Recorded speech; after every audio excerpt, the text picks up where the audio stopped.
கடலூர் அருகே தடுப்புச் சுவற்றில் மோதி அரசு பேருந்து விபத்து. சென்னையில் பயணிகளை ஏற்றிக்கொண்டு அரசு பேருந்து ஒன்று நேற்று முன்தினம் இரவு நாகை மாவட்டம் வேதாரண்யம் நோக்கி புறப்பட்டது. வேதாரண்யத்தைச் சேர்ந்த ஓட்டுநர் ராஜா, வயது 44 என்பவர் இப்பேருந்தை ஓட்டியுள்ளார்.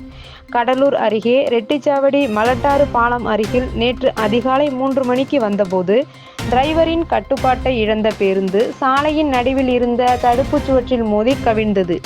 இதில் பேருந்தில் இருந்து தூக்கி வீசப்பட்ட ஓட்டுநர் சம்பவ இடத்திலேயே உயிரிழந்தார். பேருந்து விபத்தை கண்ட அப்பகுதி பொதுமக்கள் ரெட்டிச்சாவடி போலீசாருக்கு தகவல் தெரிவித்தனர். சம்பவ இடத்திற்கு வந்த போலீசார் விபத்தில் படுகாயமடைந்த பயணிகளை மீட்டு புதுச்சேரி ஜிப்மர் மருத்துவமனை மற்றும் கடலூர் அரசு மருத்துவமனைகளுக்கு சிகிச்சைக்காக அனுப்பி வைத்தனர்.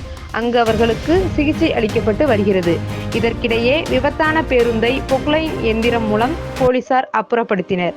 உயிரிழந்த ஓட்டுநர் உடலை கைப்பற்றி பிரேத பரிசோதனைக்காக கடலூர் அரசு மருத்துவமனைக்கு அனுப்பி வைத்தனர்.